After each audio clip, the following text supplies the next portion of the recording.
Captain Lisa Morgan stood on the bridge of the New Horizon and stared at the blue and green world spinning slowly before them. It was beautiful. Too beautiful. Cities sparkled like jewels across the night side of the planet. Massive structures reached up from the surface toward space. Energy readings showed power sources that made Earth's fusion reactors look like campfires. But like every other world they had found in the past 100 years, this one was silent. "Still nothing on the communication channels, Captain," said Lieutenant Jake Barnes from his station. He had been trying to make contact for 6 hours now. Mathematical sequences, music, pictures, even simple radio pulses. The aliens down there had to know they were here. The New Horizon was not trying to hide. Dr. Alex Rivera looked up from his scanner readings. "The energy patterns are definitely artificial. Those structures are not natural formations. We're looking at a civilization that should be far more advanced than us." Commander Kate Sullivan crossed her arms and frowned. "Then why won't they talk to us?" "Every species we have found does this. They see us coming, and they go quiet." What? It makes no sense. Lisa had been asking herself the same question. For years, humanity had been traveling between the stars for over a century. They had found dozens of worlds with clear signs of intelligent life. Cities, roads, power grids, space stations. But every single time they tried to make contact, the aliens simply ignored them. At first, the scientists back on Earth thought it was a communication problem. Maybe the aliens used different frequencies or technologies. But after finding world after world of silent civilizations, it was becoming clear that something else was happening. Captain Jake called out, "I am picking up movement in orbit around the planet. 3 objects just changed course and are heading toward us." Lisa felt her pulse quicken. Finally, some kind of response. Put it on the main screen. The view shifted to show 3 sleek ships approaching from the planet. They were beautiful machines, all curves and smooth surfaces that seemed to flow like water. They moved with perfect precision, staying exactly the same distance apart. "Are not powering weapons," Kate reported, "but they are definitely scanning us." Lisa walked closer to the screen. The alien ship stopped about 1 kilometer away and held position. They just sat there watching. "Jake, try hailing them again." "This is the Earth vessel New Horizon."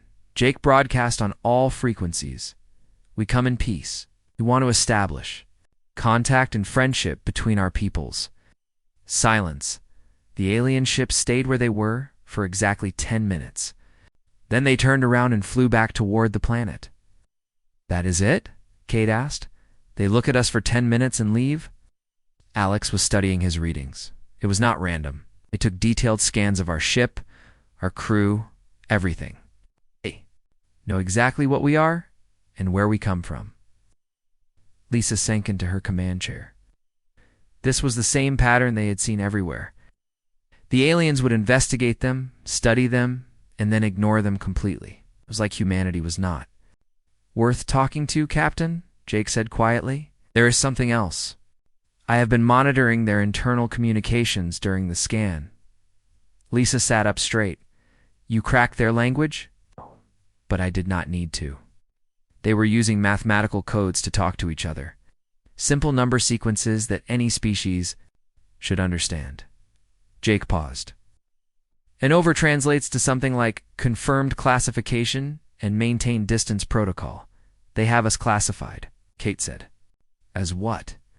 Alex was already pulling up star charts on his console. "I have been thinking about this for months. We have visited 47 worlds with intelligent life. Every single one follows the same pattern. They detect us. They scan us. They ignore us. That is not natural behavior." Lisa walked over to look at the star chart. It showed their travel route over the past 5 years, with red dots marking each world where they had been ignored. "Alex, "I think they all know something about us that we do not know about ourselves. Something that makes them afraid to talk to us." Kate laughed, but it was not a happy sound. "Afraid? We have 1 ship. Most of these civilizations could probably turn Earth into dust." "Fear's not always about power," Alex said. Sometimes it is about something else. Entirely. Lisa studied the star chart. There had to be a pattern here. Some reason why every advanced civilization in the galaxy wanted nothing to do with humanity. Jake set course for the edge of this system. We need to think about our next move. The New Horizon began to move away from the silent planet. Lisa could not shake the feeling that they were missing something important. Something that would explain why humanity seemed to be the loneliest species in the galaxy. 3 days later, they were at the outer edge of the system when Jake made a discovery that changed everything. "Captain, I am picking up a signal." It is Very faint and coming from dead space between this system and the next. Lisa looked at the navigation display.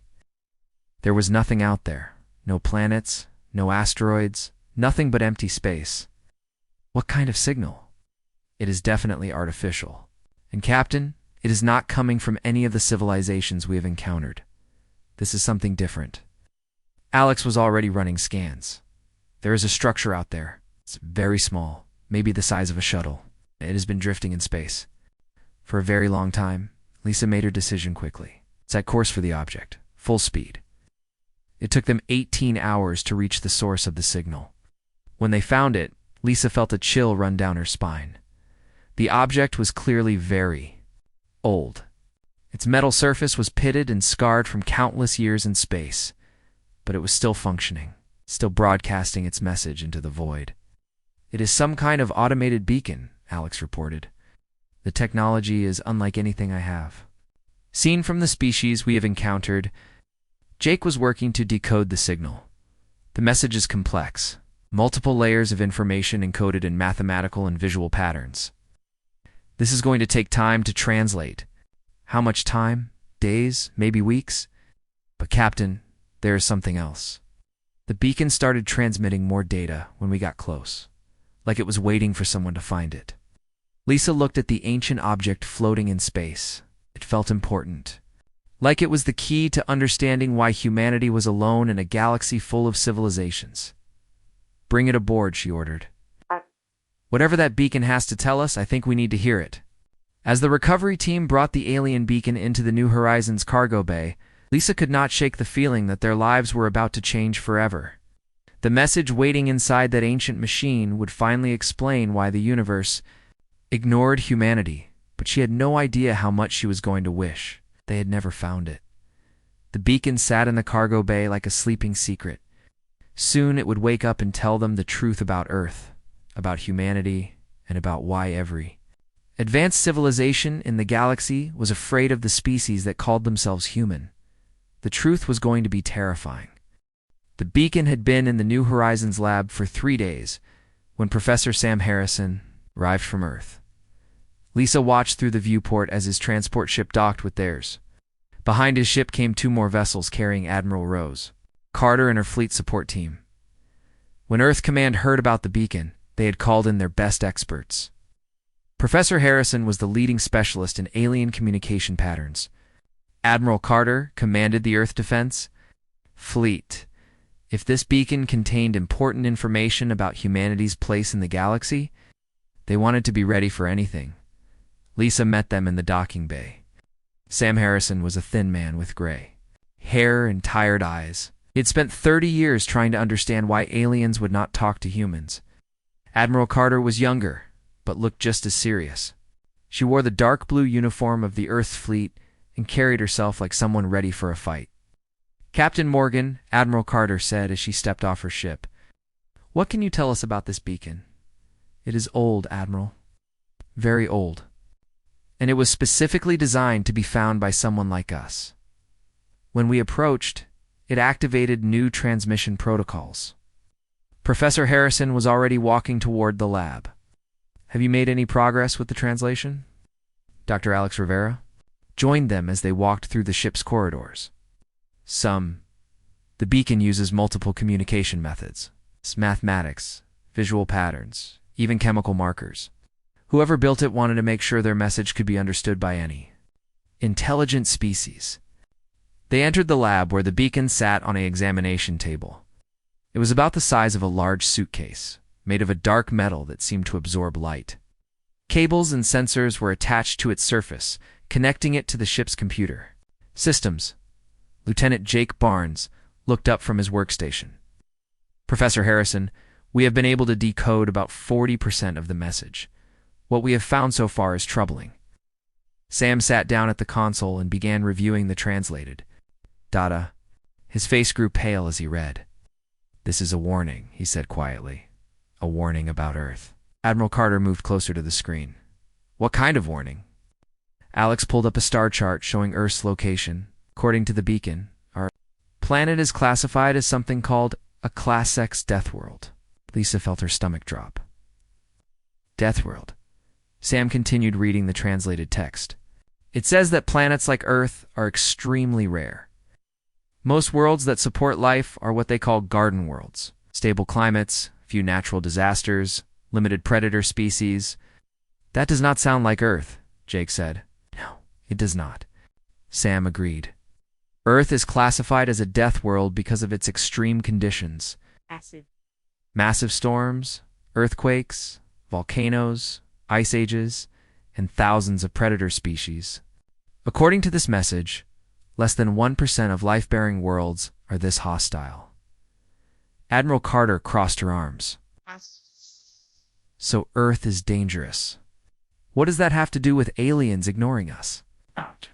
Decoded message. Because species that evolve on death worlds become dangerous themselves. The message contains historical records of 3 previous death world species that achieved space travel. The lab fell silent as Alex read from the translation. The first species was called the Cathara.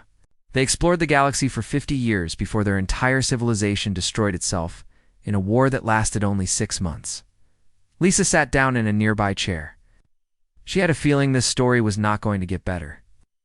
The second species was the Morden, Alex continued.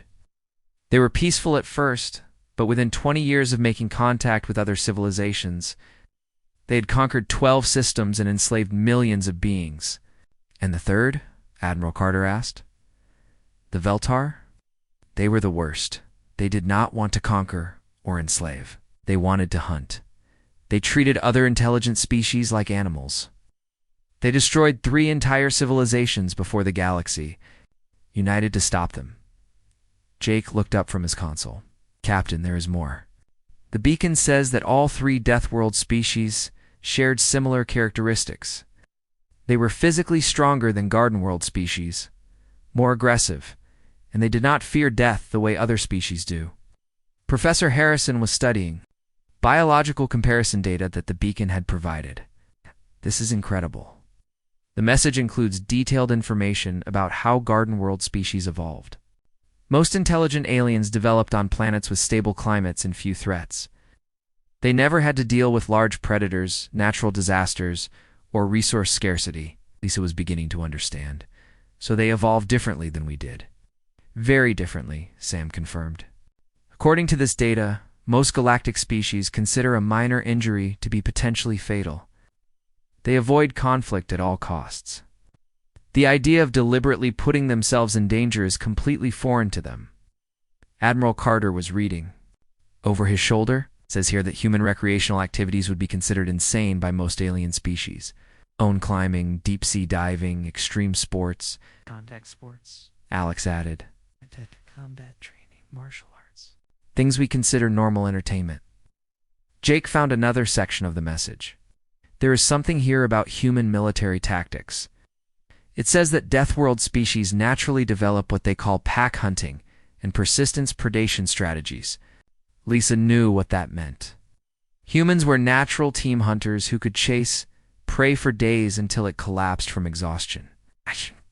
It was why human soldiers were so effective in long campaigns. Professor Admiral Carter said, "What else does the beacon say about how the galaxy deals with Death World species?" Sam was quiet for a long moment as he read. When he spoke, his voice was barely above a whisper. They quarantined them. There is something called the Covenant of Silent Worlds. It is an alliance of 847 civilizations united by one common goal, which is to prevent Death World species from spreading across the galaxy. The lab fell completely. Silent, Lisa felt like the air had been sucked out of the room. Alex broke the silence. How do they enforce this quarantine? Jake was accessing more of the beacon's data. Military containment. If a Deathworld species refuses to stay in their home system, the Covenant uses force to keep them there. Admiral Carter stood up straight. Are you telling me that nearly 1,000 alien civilizations have been working together to keep humanity trapped on Earth? That is exactly what I'm telling you, Sam said. And according to this beacon, they have been monitoring us for over 200 years. They know about our space program, our colonies, our exploration ships. Lisa looked around the lab at her crew and the experts from Earth. Then why have not they stopped us already? Dr. Rivera found the answer in another section of the message. Because they are still debating what to do with us. The beacon contains records of Covenant Council meetings. Some members want to contain us immediately. Others want to wait and see if we prove to be different from the previous Deathworld species. And if we do not prove to be different? Lisa asked. Sam looked directly at her, and they will do what they did to the Morden. They will blockade our solar system and make sure humanity never leaves Earth again. Admiral Carter was already activating her communication device to contact Earth Command. How long do we have? Professor Harrison checked the beacon's timeline data. According to the most recent council records, the Covenant is planning to make their decision within the next 6 months. They are sending a fleet to evaluate humanity and determine our threat level. Lisa stood up and walked to the viewport. Somewhere out there, hundreds of alien civilizations were preparing to judge whether humanity deserved to explore the stars or be locked away forever. When will this fleet arrive? She asked. Jake checked the navigation data one more time. Based on the course projections in the beacon's memory, they are already on their way. The Covenant evaluation fleet will reach human space in approximately 4 weeks. The universe was no longer ignoring humanity. It was coming to decide their fate. The Covenant fleet arrived exactly 28 days after the beacon's warning. Captain Lisa Morgan watched from the bridge of the New Horizon as hundreds of alien ships dropped out of faster-than-light travel at the edge of the solar system. They moved in perfect formation, their hulls gleaming like silver fish in the darkness of space. Admiral Rose Carter stood beside her, studying the tactical display. 800 ships, maybe more. They are not taking any chances with us. Earth's defense fleet had assembled near Mars, 50 human warships, including the newest and most powerful vessel in the fleet, the Defiant, commanded by Captain Troy Bennett. It looked pitiful compared to the alien armada, but it was all humanity. Dr. Nina Clark was monitoring the alien communications from her station. She was Earth's best xenopsychologist, brought in to try to understand how the alien minds worked. Captain, they are broadcasting on multiple frequencies. I think they want to talk. After over a century of silence, the aliens were finally ready to communicate with humanity. Let's put it through the universal translator and route it to all ships. The main screen flickered, and then an alien face appeared. Lisa had to fight not to step backward. The being looked like a cross between a bird and a lizard, with large black eyes and skin that seemed to shift color as it moved. When it spoke, its voice was translated into perfect English. I am High Arbiter Zenthok of the Covenant of Silent Worlds. I speak for 847 civilizations united in the cause of galactic peace and stability. Admiral Carter stepped forward. I am Admiral Rose Carter of the Earth Defense Fleet. We speak for humanity and our colonies throughout this system. Zenthok's head tilted in what might have been surprise. You have colonies? The monitoring reports indicated this, but we had hoped it was not true. Deathworld species that spread beyond their birth planet have historically proven to be threats. To galactic civilization, Dr. Clark was taking notes on everything the alien said. The way it moved, the pauses in its speech, the color changes in its skin. All of it was data that could help humanity understand their first alien contact. Are not a threat, Lisa said, joining the conversation. We explore space to learn and discover, not to conquer. That is what the Morden said when we first encountered them, Zenthok replied. Within 50 years, they had enslaved 12 worlds. The Veltar claimed they only wanted to hunt animals on uninhabited planets. Ended up hunting entire civilizations for sport. The alien's image shifted, and Lisa could see a massive holographic display behind it, showing what looked like a war council. Hundreds of different alien species were gathered in a vast chamber, all of them watching the conversation with Earth. "You must understand," Zenthok continued, "your species evolved under conditions that no civilized being should have to endure. Your planet experiences temperature variations that would kill most galactic citizens. You have predatory animals that actively hunt intelligent prey. Your weather systems include storms that generate more energy than most planetary defense grids." Admiral Carter crossed her arms. "Our planet made us strong. That does not make us dangerous to others, does it not?" Zenthok asked. The display behind the alien changed to show video footage of human activities. Soldiers in combat training, athletes competing in violent sports, people climbing mountains and diving into deep oceans. These are your recreational activities, things you do for entertainment. Most species in the galaxy would consider these activities to be forms of torture. Dr. Clark was watching the alien's body language carefully. "Hi, Arbiter. May I ask about the Covenant species? How did your civilizations develop differently?" Zenthok's skin shifted to a lighter color, which Nina interpreted as a sign of openness to the question. "We evolved on garden worlds, stable climates, abundant resources, few natural predators. My own species, the Vekmari, developed intelligence over millions of years without ever experiencing scarcity or existential threat." The display showed images of alien worlds. They were beautiful beyond description. Perfect blue skies, crystal, clear lakes, forests with trees that seemed to glow with their own light, cities that looked more like art than architecture. "We learned to value life above all else," Zenthok explained. "The loss of even one individual is considered a tragedy that affects our entire civilization. We resolve conflicts through discussion and compromise, not violence." Lisa was beginning to understand the vast gap between human and alien psychology. "Do you think that because we evolve differently, we cannot learn to value life the way you do? History suggests this is true." The three previous Deathworld species all began with peaceful intentions, but their nature eventually emerged. The Cathara turned on each other in a war so brutal that they destroyed their own homeworld. The Morden became conquerors, who saw other species as resources to be exploited. The Veltar became predators who hunted intelligent beings for pleasure. Captain Troy Bennett's voice came through the communication system from the Defiant. "What happened to these species? Where are they now?" Zenthok was quiet for a moment before answering.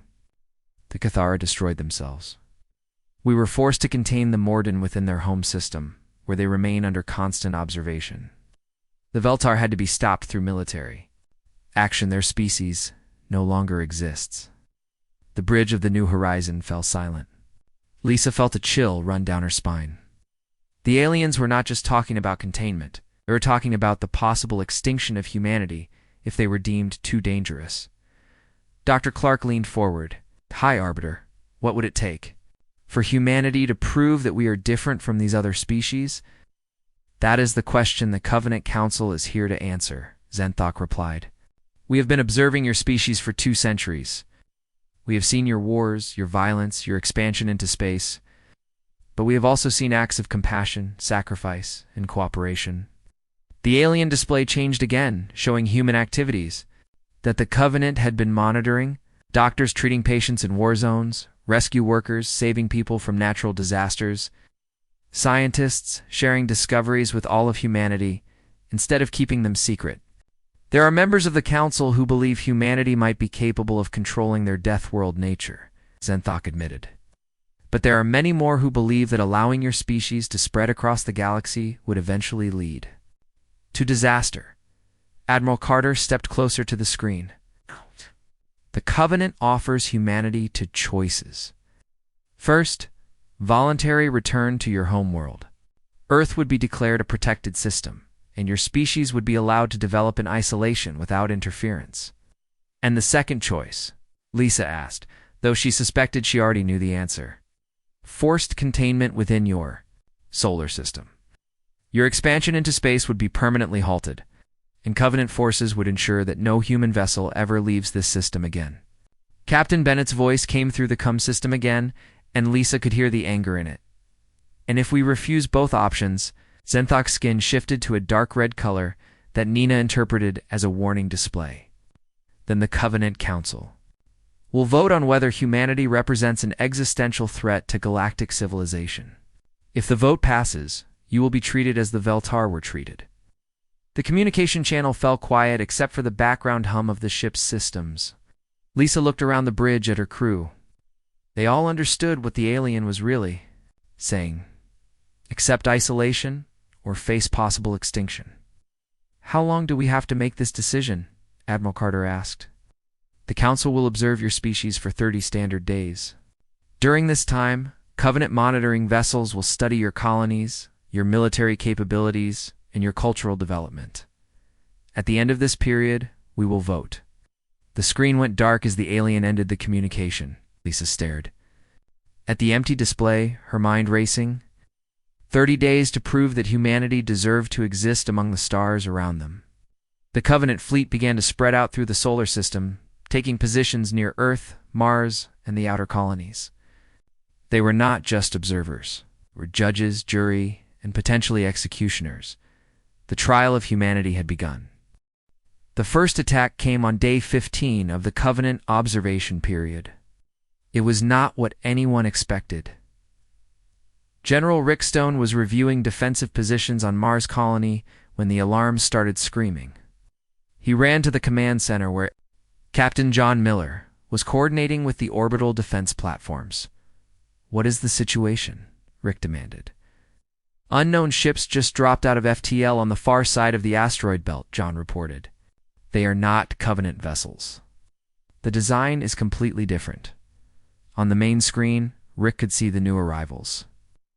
Unlike the smooth, flowing lines of Covenant ships, these vessels looked like they were built for war. Sharp angles, heavy armor, and weapon ports that glowed with dangerous energy. Dr. Maya Chen was at her research station, analyzing the biological data they had been collecting on Covenant species. "General, I need to show you something important about our observers." Rick kept one eye on the tactical display while Maya brought up her research. "What did you find?" "The Covenant species are not just peaceful by choice. They are physically incapable of handling the stress of combat. Their nervous systems shut down when exposed to high-stress situations. A human child could probably defeat a trained Covenant soldier in hand-to-hand combat." Before Rick could respond, the communication system activated. High Arbiter Zenthok appeared on screen, but the alien looked different. Its skin was a pale gray color, and its movements seemed jerky and uncontrolled. "Human military commander," Zenthok said, and its voice was shaking. "We require immediate assistance. Our monitoring fleet is under attack by hostile forces." Looked at the tactical display. The unknown ships were moving toward the Covenant fleet with obvious aggressive intent. "Who is attacking you?" "The Karanathi. They are a Deathworld species like yourselves, but they achieved space travel thousands of years ago. They have been manipulating Covenant policy from the shadows for centuries." Captain Miller was getting reports from the human defense fleet. "General, the Covenant ships are not defending themselves. They are just trying to run away." Rick watched in amazement as hundreds of advanced alien warships fled from a much smaller force of attackers. The Covenant vessels had superior technology, but they were completely helpless against an enemy that fought back. "High Arbiter," Rick said. "Why are the Karanathi attacking now?" Zenthok's image flickered as his ship shook from weapon impacts. "Because they do not want humanity to be contained peacefully. They want you to be destroyed completely. The Karanathi have been secretly controlling the Covenant for millennia, using our fear of Deathworld species to maintain their own hidden dominance." Maya looked up from her console. "General, this makes sense. I have been studying the historical records from the beacon. The previous Deathworld species were not stopped by the Covenant military. They were stopped by other Deathworld species working through Covenant politics." Rick was beginning to understand. The Karanathi eliminated their competition by convincing the galaxy that all Deathworld species were dangerous. "Exactly," Zenthok confirmed. "And now they see humanity as a threat to their control. They would rather start a war than allow you to prove you are different." On the tactical display, Rick could see Kuranathi ships destroying Covenant vessels with ruthless efficiency. The aliens that had been judging humanity were being slaughtered by their own secret masters. Hey, Captain Miller, what is the status of our fleet? All ships ready for combat, General. Admiral Carter is requesting orders from the Defiant. Rick looked at the screen showing Zenthok's terrified face, then at the display showing Covenant ships being destroyed. Humanity had 30 days to prove they were not dangerous. But if they did nothing, the galaxy's peacekeeping force would be wiped out. Tell Admiral Carter to engage the Kuranathi fleet. Full combat deployment? Maya grabbed his arm. General, if we fight, we are proving the Covenant's point about Deathworld species being violent. And if we do not fight, the Kuranathi will destroy the Covenant fleet and blame it on us, Rick replied. Either way, humanity gets condemned. At least this way, we save some lives. Duh. The human defense fleet moved toward the battle zone with deadly purpose. Rick watched as Captain Troy Bennett led the charge in the Defiant, followed by 49 other human warships. What happened next shocked everyone, including the humans themselves. The Kuranathi ships turned to engage the human fleet, expecting an easy victory. They had been the galaxy's hidden rulers for thousands of years, and they were confident in their superiority over the younger Deathworld species. They were wrong. The first exchange of fire lasted exactly 47 seconds. When it was over, 12 Kuranathi ships had been destroyed, and the rest were retreating in panic.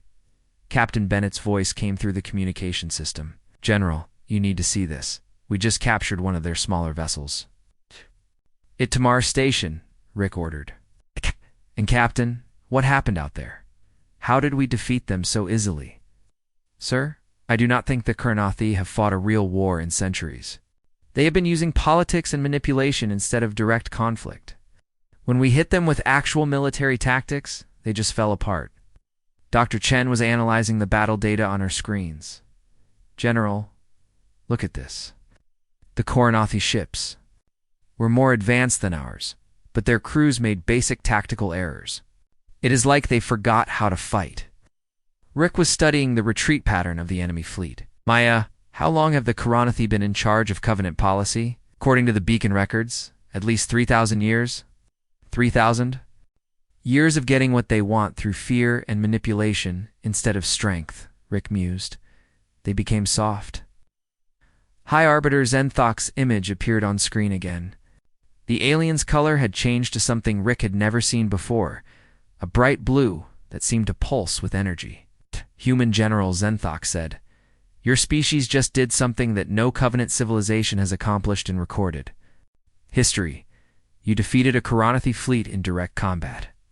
"Is that good or bad for our evaluation?" Rick asked.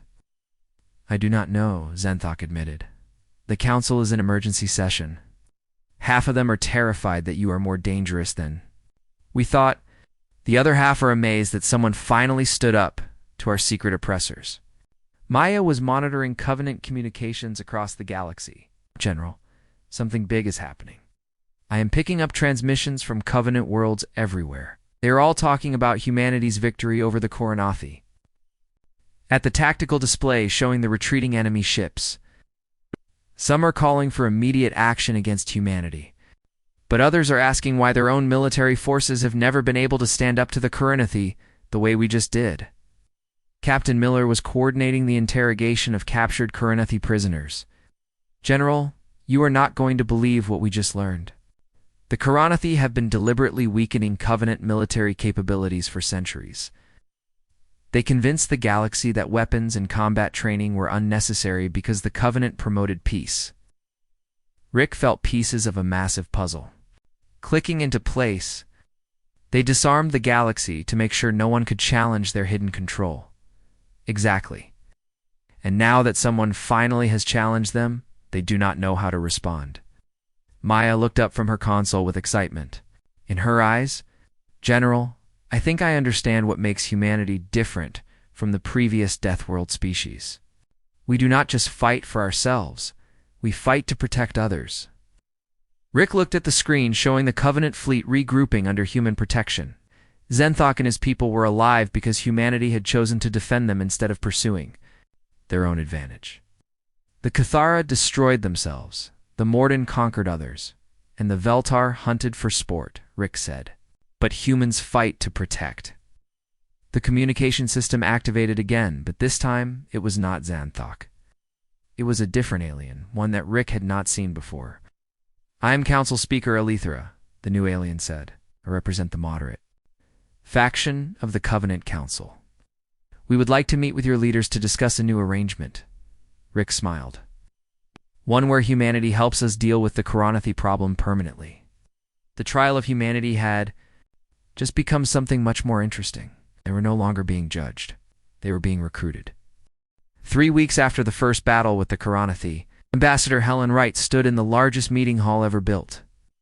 The Great Assembly of the Covenant floated in space near Jupiter, a massive station that could hold representatives from all 847 member civilizations. Helen had been Earth's top diplomat for 20 years. But nothing had prepared her for this moment. Around her sat thousands of alien beings, all of them looking at humanity's small delegation with mixtures of fear, hope, and curiosity. Council Speaker Alethra called the assembly to order. She was a tall, graceful being with silver skin and for arms that moved like water. "We gathered today to decide the future of both humanity and the Covenant itself." Captain Lisa Morgan sat beside Helen, representing Earth's exploration forces. Admiral Rose Carter was there for the military, and Dr. Maya Chen represented the scientific community. For humans in a room full of thousands of aliens, deciding the fate of the galaxy. "The evidence is clear," Alethra continued. "For over 3,000 years, the Koronathi have manipulated our policies through fear and deception. They convinced us to disarm our civilizations, to avoid conflict at all costs, and to contain or destroy any species that might challenge their hidden control."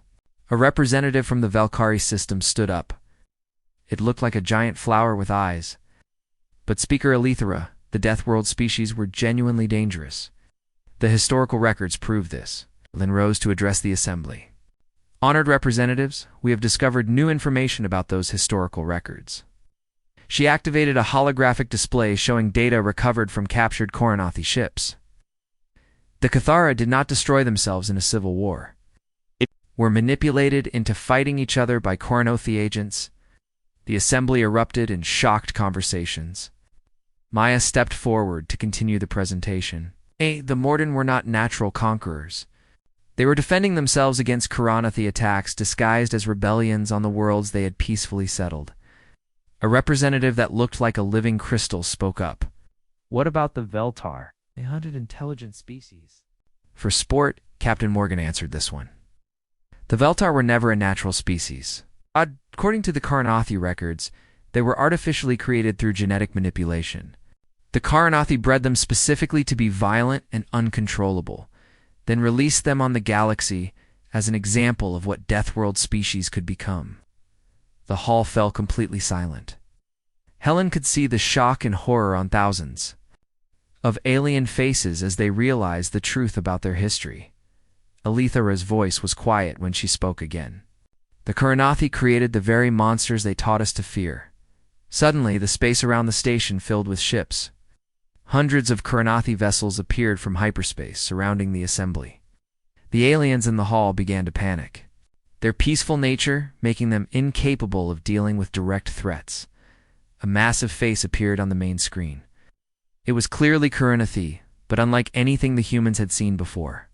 The being was enormous, with predatory features and scars covering its face.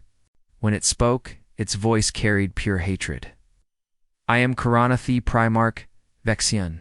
I have ruled this galaxy from the shadows for 40 centuries. And I will not allow a pack of primitive humans to destroy everything I have built." Admiral Carter was already coordinating with the human fleet through her communication device. "Primarch, your manipulation ends here. The truth is out." Vexion laughed, a sound like breaking glass. "Truth. The truth is that Deathworld species are cancer that must be cut out before it spreads.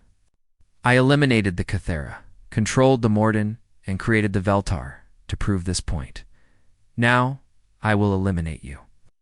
The Karanathi fleet began powering weapons, preparing to destroy the assembly station and everyone inside it. But they had made one critical mistake. They had given humanity time to prepare. Captain Troy Bennett's voice came through the communication system from the human fleet. "All ships, execute Plan Guardian." What happened next would be remembered for thousands of years across the galaxy. The human fleet did not attack the Karanathi ships directly. Instead, they formed a protective barrier around the assembly station. When the Karanathi opened fire, expecting to slaughter thousands of helpless civilians, they found their weapons hitting human shields. But that was only the beginning. Dr. Chen had spent weeks studying Covenant physiology and psychology. She had developed training programs that could help Garden World species overcome their evolutionary limitations in combat situations. All Covenant military personnel, Maya, broadcast on emergency frequencies. Activate the combat assistance protocols we provided. Across the galaxy, Covenant defense forces that had been using human training methods for the past 3 weeks suddenly found themselves able to fight. Back against Karanathi oppression for the first time in millennia, the battle was not won through superior firepower. It was won through something the galaxy had never seen before. Humans fighting alongside aliens, protecting civilians, and teaching others how to defend themselves. Captain Morgan watched from the assembly station as human. Ships used themselves as shields to protect fleeing Covenant vessels. "Admiral, we are taking heavy damage, but the civilians are getting to safety." "Hold the line, Lisa," Carter replied. "Hey, this is what we do." Primarch Vexion's face appeared on screen again, but now he looked confused and angry instead of confident. "Why do you protect them? They were ready to imprison or destroy you. Why sacrifice yourselves for beings that fear you?" Helen stepped forward to answer, "Because that is what makes us different from you. We do not fight to control or dominate. We fight to protect those who cannot protect themselves." The tide of battle turned when something unexpected happened. Covenant forces that had been hiding throughout the galaxy for centuries began joining the fight. Species that had been secretly preparing for the day they could resist Karanathi control finally had the courage to act. Maya was monitoring communications from across the galaxy. "Helen, you need to hear this. Covenant worlds everywhere are reporting successful resistance against Karanathia occupation forces. They are using the tactics we taught them." The final blow came when Captain Bennett led a combined human-alien fleet in a direct assault on the Karanathi command ship. But instead of trying to destroy it, they boarded it with the intention of capturing Primarch Vexion alive. The boarding action was led by human Marines working alongside alien soldiers who had learned human combat techniques. It was the first time in galactic history that Garden World species had successfully conducted offensive military operations when Vexion was brought before the assembly in restraints. Helen could see that the ancient Karanathi leader finally understood that his reign of terror was over. "You have doomed the galaxy," Vexon snarled. "Without fear to control them, these weak species will destroy themselves within a generation." Helen looked around the assembly hall at thousands of alien representatives who were no longer cowering in fear. Maybe they will make mistakes. Maybe they will have conflicts. But they will face those challenges as free beings, not as puppets controlled by hidden masters. Council Speaker Alethra stood to address the assembly. "The Covenant of Silent Worlds is hereby dissolved. In its place, we establish the new Galactic Accord, with humanity serving not as rulers, but as protectors and teachers." 6 months later, Helen stood on the observation deck of the first joint human-alien exploration vessel. Around her, human instructors were teaching alien cadets how to handle emergency situations, overcome fear, and work together under pressure. Captain Morgan joined her at the viewport. "Hard to believe how much has changed." Helen nodded. "Thought the universe was never silent, Lisa. It was just afraid to speak. Now it is learning to roar." But outside the ship, the galaxy stretched endlessly in all directions. No longer empty and hostile, but full of friends and allies working together too. Explore the infinite possibilities of space. Humanity had proven they were different from other Deathworld species, not through conquest or domination, thought, protection, and sacrifice. They had taken their strength, forged in the crucible of Earth's dangers, and used it to guard those who could not guard. Themselves, the Deathworlders, had become the galaxy's guardians, and the universe would never be silent again.